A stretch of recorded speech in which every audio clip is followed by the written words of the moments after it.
Good morning, students of 9th standard. How are you all? I hope you are fine. Again, we are back with geography and economics. And here we are back again with economics, where we have learned about the trade. In the first class, we have learned what is trade.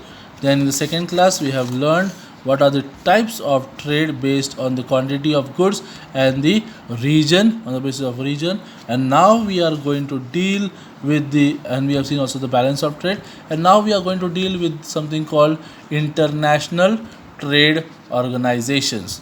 Now what is this international trade organizations? Okay, there are different organizations which are formed at the international level to help in order to solve the problems of the various countries. We have the Asian countries coming together, we have the Afro-Asian countries coming together, we have the all the colonies coming together, we have the European nations coming together, we have the World Trade Organizations. Okay, where different dealing with petroleum, we have different countries dealing with petroleum. So there are various groups, countries coming together, and they have formed one organization on the international level. So these are the things we shall see in this topic. Carrying out trade at an international level is a more complex process than domestic trade. It is surely within the country it becomes so much difficult, than international level it becomes still more difficult. Trade takes place between two or more nations. Factors like the economy of the country, government policies, markets, laws, judicial systems, currency, language, etc. influence the trade. Yes, surely. The money which we are using, completely different currencies. In India it is rupees. In abroad it is, in Europe it is euro. In America and all it is dollar. France it is franc. So in UAE it is real and dirham. So this all areas European, in every Arabic countries, different all country has different currencies. So it is always become difficult for trade. Then the language, we speak different language, others speak different language, so communication again there is a problem. And judicial system, laws and rules and regulations which are there in India is not the same which is abroad. Everyone has different laws and regulation. Laws are there. Markets, Indian market is different, American market is different, Chinese market is different. Every markets are different. Again, government policies are different. Some may allow for the other countries to come in the country for trade, some may not allow. So all government policies are there. Okay, then the economy of the country. How is the economy of the country? Capitalist, socialist, mixed economy, that also is very much important. Okay, the political relations between the two countries also influences the trade between them. If you are a friend, then the trade becomes easy, but when you are enemies it becomes difficult, or you are very far away it becomes difficult. Sometimes the obstacles in the way of trading affect the mutual relationship adversely. To avoid this, international economic and trade organization came up. Okay, to avoid this, what you call misunderstanding, fights between them, this organization started coming up. To smoothen and justify the process of trade between countries of different economic standings, some international economic organizations were formed. These organizations work towards the facilitation and growth of international trade. The details of a few organizations have been given here in the following table. You can see headquarters of ASEAN, okay, and the head office of World Trade Organization. Okay, here you see different things you can see. Okay, some economic organizations of the world you can see over here. First you can see what the name of the organization, the World Trade Organization, WTO. How many member states are there? 164. See the logo. See the logo.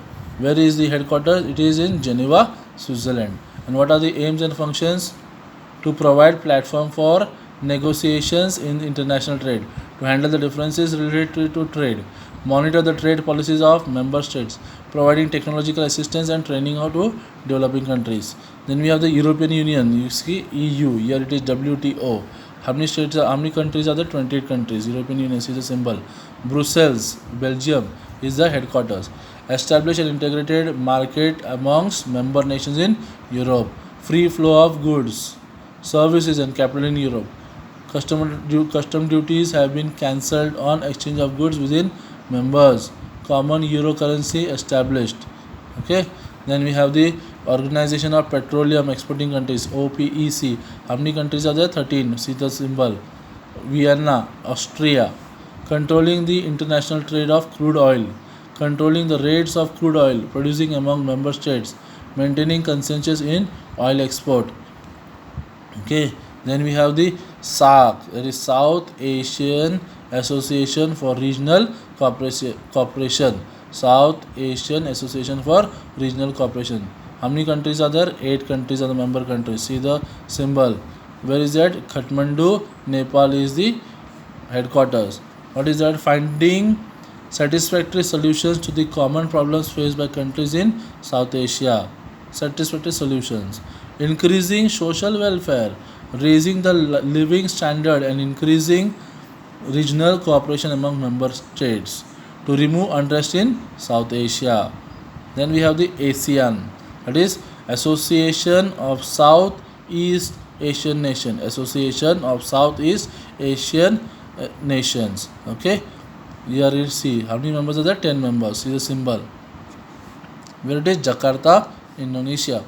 Expanding social and cultural harmony along with economic growth in Southeast Asia, promoting regional peace, promoting tax waivers for trade growth in member states.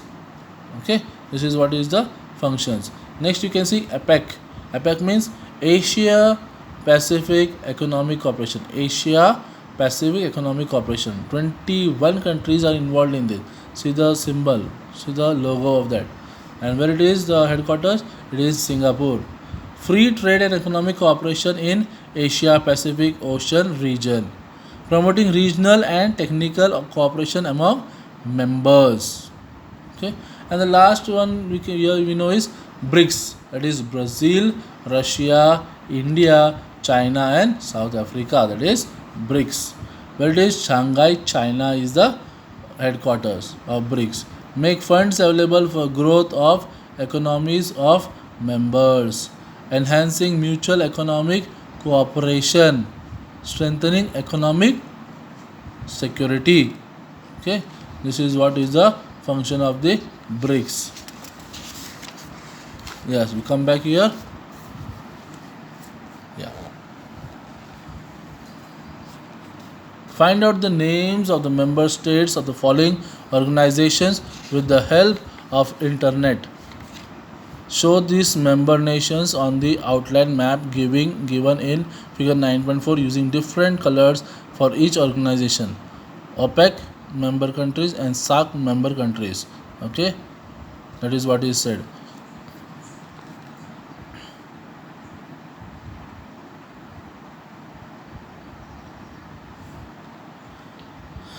Next is about marketing, that we shall learn.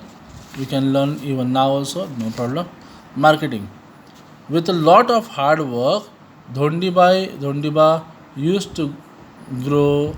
No, this we shall take in the next class. Okay, about the marketing we shall learn in the next class. Thank you and have a nice day.